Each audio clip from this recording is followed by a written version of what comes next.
In December 2019, there was a cluster of pneumonia cases in the city of Wuhan in China. Some of the early cases had reported visiting or working in a seafood and live animal market in Wuhan. Investigations found that the disease was caused by a newly discovered coronavirus. The disease was subsequently named COVID-19. COVID-19 spread within China and to the rest of the world. On 30 January 2020, the World Health Organization declared the outbreak a public health emergency of international concern. In this video, we'll take a quick look at what is currently known about COVID-19. Keep in mind that this is a new disease, and what's known is rapidly evolving and might change in the future. So what is a coronavirus? Coronaviruses are a large group of viruses. They consist of a core of genetic material surrounded by a lipid envelope with protein spikes. This gives it the appearance of a crown. Crown in Latin is called corona, and that's how these viruses get their name. There are different types of coronaviruses that cause illness in animals and humans. In humans, coronaviruses can cause respiratory infections ranging from the common cold to more severe diseases. These include the severe acute respiratory syndrome coronavirus, first identified in China in 2003, the Middle East respiratory syndrome coronavirus that was first identified in Saudi Arabia in 2012, and SARS-CoV-2, the name of the virus that causes COVID-19 that was first reported in December 2019. So, where did this new virus come from? It's known that coronaviruses circulate in a range of animals. Sometimes these viruses can make the jump from animals to humans. This is called a spillover and could be due to a range of factors, such as mutations in the virus or increased contact between humans and animals. For example, MERS-CoV is known to be transmitted from camels, and SARS-CoV from civet cats. The animal reservoir of the new coronavirus is not known yet. How does the disease spread? The disease can spread from person to person through droplets, when an infected person releases those droplets through coughing, talking, or sneezing, for example, when close to another person. It can also spread when infected droplets land on objects, and when another person touches them and then touches their eyes, nose, or mouth. What are the symptoms? The incubation period, which is the time taken from exposure to the virus and development of symptoms, is on average 5 to 6 days, but can range from 1 to 14 days. There can be a range of symptoms, from very mild to severe. Some people may not develop symptoms. Common symptoms include fever, fatigue, and respiratory symptoms such as cough, sore throat, and shortness of breath. Some people reported loss of their sense of taste or smell, and some may develop a skin rash. In more severe cases, there could be pneumonia, organ failure, and sometimes death. About 80% of cases recover from the disease without needing special treatment. But there are some people who are at risk of serious illness. They include older people or people with underlying medical problems, such as chronic respiratory disease, obesity, diabetes, high blood pressure, heart disease, or cancer. How can we tell whether someone is infected? The infection is commonly diagnosed by a test called reverse transcriptase polymerase chain reaction, generally known as PCR. This test identifies the virus based on its genetic fingerprint. There's also a blood test that can check for antibodies against the virus, which may show that someone was infected in the past. How is it treated? The treatment for COVID-19 is mainly supportive care. Medicines against the virus are currently under investigation. How do we prevent transmission of the virus? There are a number of effective ways to prevent the spread of the disease. These include covering your mouth and nose when coughing or sneezing with a flexed elbow or tissue, and throwing the tissue in a closed bin immediately after use. Wash hands regularly with soap and water or an alcohol-based hand rub, maintaining at least 1 meter distance from people, and the appropriate use of masks and personal protective equipment, especially in health settings. It's important to stay home if you're feeling unwell and to call a hotline or your medical professional. But if you have a fever, cough, or difficulty breathing, seek medical care early and share your travel history or contact with someone unwell with your healthcare provider. In some areas, governments have implemented specific physical and social distancing measures to prevent the spread of the outbreak. It's important to follow their advice. Vaccines to prevent COVID-19 are currently under development, and scientists around the world are working hard to make this happen. That's a quick look at this emerging infectious disease. We're still learning about this virus every day, and what's known may change.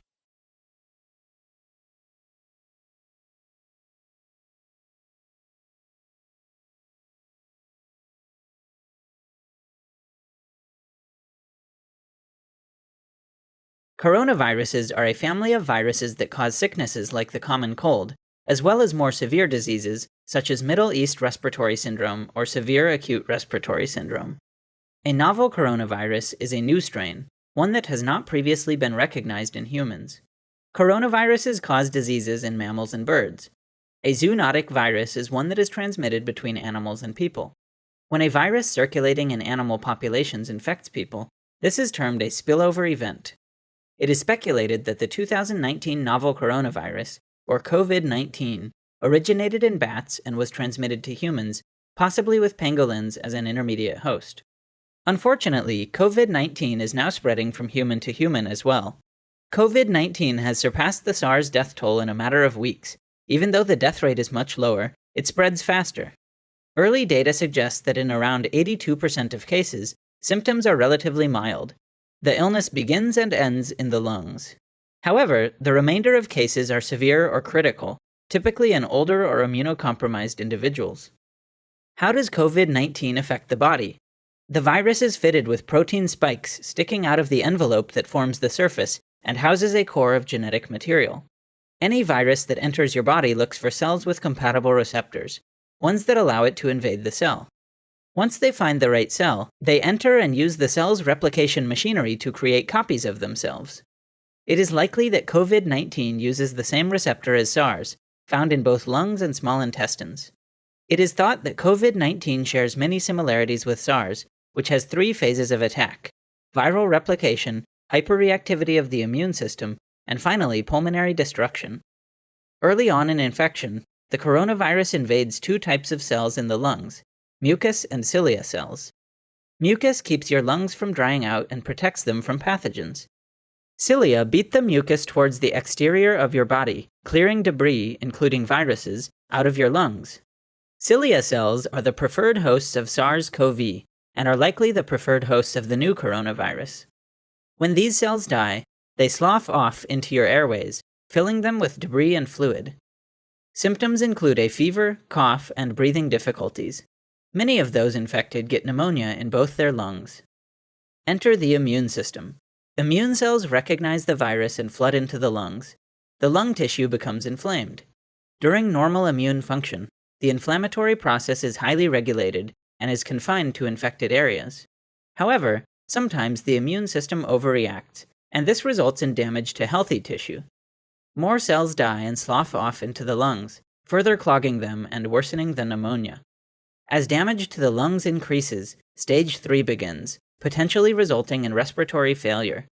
Patients that reach this stage of infection can incur permanent lung damage or even die. We see the same lesions in the lungs of those infected by the novel coronavirus as those with SARS. SARS creates holes in the lungs, so they look honeycomb-like. This is probably due to the aforementioned overreactive immune response, which affects both healthy and infected tissue, and creates scars that stiffen the lungs. As such, some patients may require ventilators to aid breathing. The inflammation also results in more permeable alveoli. Alveoli are the location of the thin interface of gas exchange, where your lungs replace carbon dioxide in your blood with fresh oxygen you just inhaled. Increased permeability causes fluid to leak into the lungs. This decreases the lung's ability to oxygenate blood, and in severe cases, floods them so that you become unable to breathe. Sometimes, this can be fatal. The immune system's overreaction can also cause another kind of damage. Proteins called cytokines are the immune system's alarm system, recruiting immune cells to the infection site. Overproduction of cytokines can result in a cytokine storm, where there is large-scale inflammation in the body. Blood vessels become more permeable and fluid seeps out. This makes it difficult for blood and oxygen to reach the rest of the body, and can result in multi-organ failure. This has happened in the most severe cases of COVID-19. Although there are no specific treatments for coronaviruses, symptoms can be treated through supportive care. Also, vaccines are currently in development. So, what can you do to protect yourself from COVID-19? Advisories vary in different countries, but the basic protocol comes down to regular hand washing, avoiding close contact with anyone coughing or sneezing, avoiding unnecessary contact with animals, washing hands after contact with animals, thoroughly cooking meat and eggs prior to consumption, and covering your mouth and nose while coughing or sneezing. Respiratory viruses are typically transmitted via droplets in sneezes or coughs of those infected, so preventing the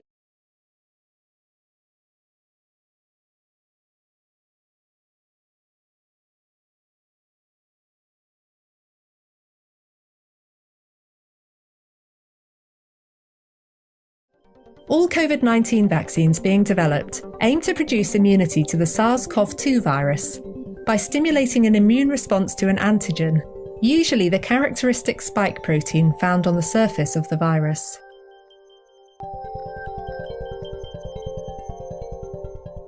Some traditional vaccines achieve this by modifying the virus to weaken or disable it, so that when introduced to the body, an immune response can be generated to the antigen, without the virus causing disease. When the immune system comes into contact with the weakened virus, its defences, such as antibodies and T cells, attack the virus or infected cells.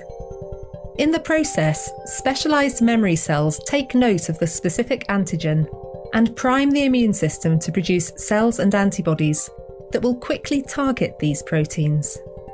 So the next time that person is exposed to the same virus, the immune system is ready to fight it off.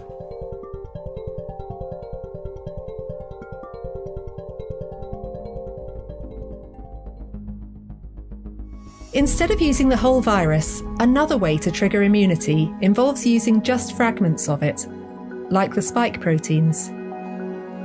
These subunit vaccines have the advantage of being relatively easy and cheap to produce, and are incapable of causing disease because these fragments are not able to infect host cells.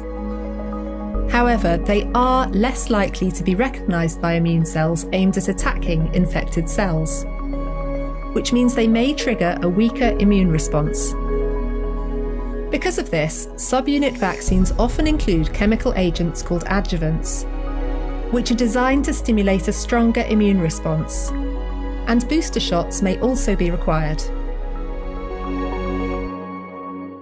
Not all vaccines are designed to introduce antigens to the body. Some work by using cells in a patient's body to produce the antigens themselves.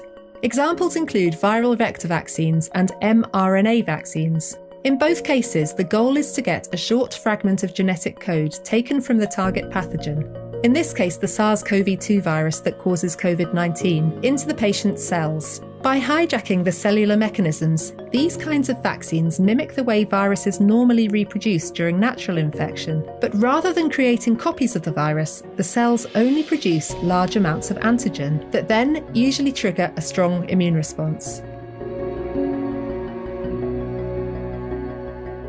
Viral vector vaccines achieve this by inserting the genetic code for the antigen into a harmless virus, which effectively acts like a delivery system to get the code into the cells without causing disease. Vector-based vaccines can be complex to develop, but they can trigger strong immune responses without the need for adjuvants. And in theory, one type of vector can be used to deliver code for a range of different antigens, which can speed up vaccine development.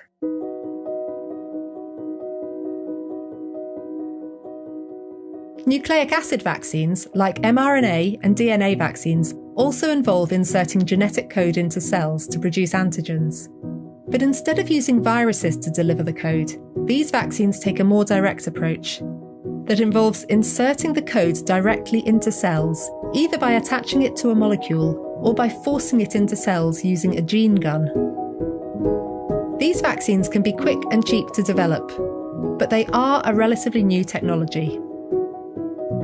With hundreds of COVID-19 vaccines now in development, it's likely that a mixture of different approaches will be needed in order to stop the global spread of this coronavirus and end the pandemic.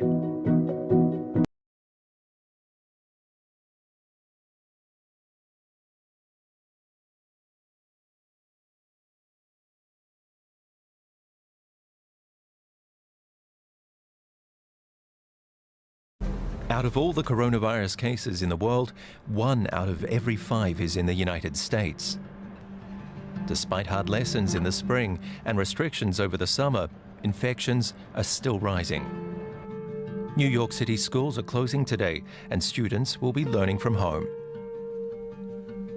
We have to do more to fight back this second wave. So the state has made very clear additional restrictions are coming. We're putting more stringent measures in place so we can get schools back up and running soon, that we can protect New Yorkers across the board. So why is the US, an economic powerhouse, struggling more than any other country in the world? Total cases in the US have passed 11 million. Over 250,000 have died, and a growing number of Americans are uninsured. Is it the fault of outgoing President Donald Trump? And can incoming President Joe Biden clean up the mess? Our correspondent kəʻroʊnə́vaɪrəs reports. El Paso is on the border with Mexico, but no one is talking about the wall anymore. The pandemic is raging here. Numbers are soaring. Right now we have about 241 inpatient COVID-19 cases. Now to contrast that with about 45 days ago, we only had 30. But a lot of those people that you see going into these tents behind me, they will wind up inside our hospital. Health authorities are already arranging to move patients to other cities if the hospitals become overwhelmed, planning for months of strain. There is already a backlog in dealing with the dead. Refrigerated morgues outside the hospitals serve as makeshift mortuaries. Funeral homes in El Paso are so overwhelmed that families sometimes have to wait a week to bury a loved one. Funeral directors themselves are struggling to cope. El nivel de estrés es muy elevado. The level of stress is very high because it is not comparable to how it used to be. Some months ago, we had around 30 services per month. Right now, we're having around 80. Servicios por mes. This second wave of the pandemic is not only hitting record numbers of people, many of whom could die. Local lockdowns in El Paso to try and curb the spread are wreaking havoc on businesses. This is where the economic effects of the pandemic can most clearly be seen. Downtown El Paso seems abandoned. Also, this restaurant wasn't able to keep most of its staff. Now the owner has to attend the few clients himself. The current situation had a clear impact on his political decision. He voted for Joe Biden. I knew he could do better than Donald Trump, and I think we all hope the same. We hope for a different government that supports us. Uriel Samaniego works just around the corner. For him, the presidential race is not over yet. Biden is not going to be the president. It's going to be Donald Trump. He feared his business might be hit by the pandemic, but now he has orders until July next year. Republicans, he says, are good for the construction sector. Despite his support for Trump, he has his own opinion on COVID-19, especially after he tested positive. Everyone is going to get the virus, and we're going to fill up the hospitals. Testing is one of the crucial instruments to avoid this problem. Miguel coordinates 10 testing centers in El Paso. He works for a private company that is being paid by the state of Texas. But his main concern in the pandemic is not political. I don't have fully knowledge of what Joe Biden is planning to do in his administration, but until now we haven't had any kind of difficulties with the current administration. I don't think it's a matter of resources. The main concern is how to communicate to the people what to do or not. Trump supporters, Biden supporters, two different sides that seem to come together in El Paso. Johannes Timm joins us from the German Institute for International and Security Affairs. He's in Tallinn. So, in your opinion, what went wrong in the world's top economy? Well, there are two sets of factors, I would say, that went wrong. The first set has to do with the Trump administration. Trump himself wasn't very interested in listening to experts, doing the right thing, trying to do the best job he can in mitigating the spread of the virus. The other set of factors concerns structural issues in the United States, the fact that they have a very unequal healthcare system, the fact that the welfare state is quite weak and quite fragmented, and a lot of people don't receive welfare. And the third factor is that they have federalism, and a lot of action is actually up to the states and their governors and not to the central government. I would say those are the main reasons why it didn't go so well in the United States. Let's pick up on the first one of those then. What effect did the outgoing president play on the course of the virus, his playing down of the virus? Well, I think we all are familiar with the press conferences that he gave in the late spring and early summer, where he really just rambled and gave all kinds of conflicting messages about what to do to fight the virus. And we also know that he gave an interview to Bob Woodward where he warned of the virus already in early March.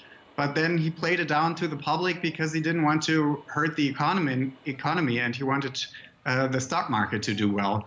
And I think the conflicting message, the fact that he didn't listen to experts, the fact that the people he appointed, apart from the medical experts, but the people he appointed on a political level were not the most competent ones, they all contributed to the bad response that didn't really help in containing the virus. So how will the new president do things differently? I guess he's got a bit of a mess to clean up. Right. I mean, Joe Biden already emphasized that this is one of his main priorities. He's already appointed a council of advisors to fight the pandemic.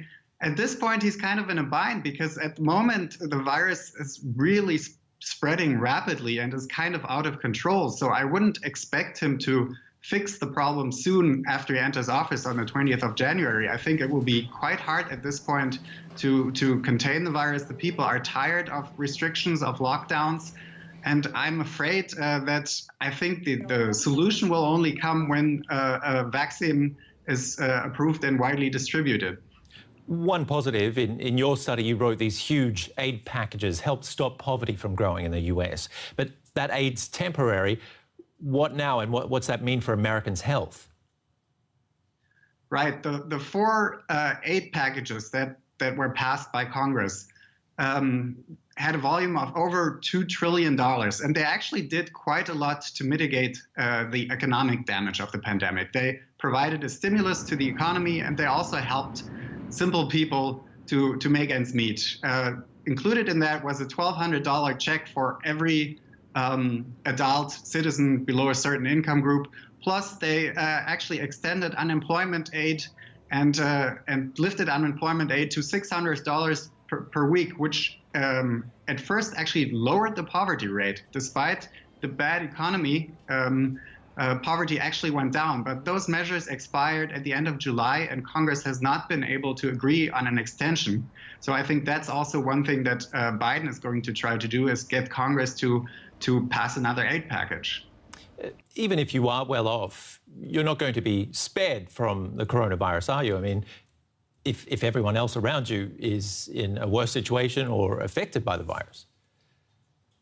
Right. I mean, the virus doesn't discriminate, right? The virus itself can hit anyone. And as we saw from the fact that even President Trump contracted it, nobody is really safe.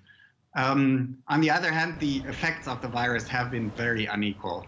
First of all, the U.S. Healthcare system is unequal to begin with. The quality of care varies a lot between regions and even within regions. The New York Times found out that during the first wave of the pandemic in March, the death rate in the poorer areas of New York City was 3 times as high as in the rich hospitals of Manhattan. So the effects have really been unequal. As people of color, Blacks, Latinos are especially hit hard. And even recently I read that their infection rate or their hospitalization rate is 4 times higher than that of white people. So while the virus itself doesn't discriminate, its effects can be very unequal and are very unequal. Johannes, Tim, thanks for joining us today. My pleasure. And time for your questions on the coronavirus. Here's Derek Williams. What are the differences and similarities between flu and COVID-19? This is a regular question now that flu season is upon us in the Northern Hemisphere. Let's look at the similarities between the two diseases first, starting with how they spread, which for both is mainly through droplets emitted when infected people cough or sneeze or talk. With both respiratory diseases, people are also contagious before they begin to show symptoms themselves. Both can also have the same general pathology, at least at first, so many of the same symptoms. According to the U.S. Centers for Disease Control, the overlap includes fever, cough, shortness of breath, fatigue, sore throat, runny nose, muscle pain, and headache. So if you develop those symptoms, especially in combination, it's a good idea to get tested. Finally, of course, both can kill you. But that brings me to the first of the big differences I want to mention. COVID-19 is a lot more likely to kill you than the flu, especially if you're elderly. Our best current estimates say between about 6 and 10 times more likely. COVID-19 patients also appear to be contagious for longer than flu patients and more contagious than they would be if they had the flu, which isn't surprising, really, because for most of us, SARS-CoV-2 is still a novel pathogen that our immune systems have never encountered before. Most humans have encountered flu strains before, and although they mutate rapidly, which means they can evade the immune system again and again, experts say to some extent that forewarned is forearmed. Finally, although both diseases can cause serious complications like inflammation of the lungs or the heart or the brain or other organs, COVID-19 seems to do it more often, which to at least some extent explains why it's more deadly. This is the new one-dose COVID-19 vaccine from Johnson & Johnson. In early March, more than 6,000 doses were supposed to be shipped to the city of Detroit, Michigan. But the mayor said no thanks. Moderna and Pfizer are the best, and I am going to do everything I can to make sure the residents of the city of Detroit get the best. He was referring to these numbers, the vaccine's efficacy rates. The vaccines from Pfizer, BioNTech, and Moderna have super high efficacy rates, 95 and 94%. But Johnson & Johnson, just 66. And if you only look at these numbers, it's natural to think that these vaccines are worse than these. But that assumption is wrong. These numbers are arguably not even the most important measure of how effective these vaccines are. To understand what is, you first have to understand what vaccines are even supposed to do. A vaccine's efficacy rate is calculated in large clinical trials, when the vaccine is tested on tens of thousands of people. Those people are broken into two groups. Half get the vaccine and half get a placebo. Then they're sent out to live their lives while scientists monitor whether or not they get COVID-19 over several months. In the trial for Pfizer-BioNTech, for example, there were 43,000 participants. In the end, 170 people were infected with COVID-19. And how those people fall into each of these groups determines a vaccine's efficacy.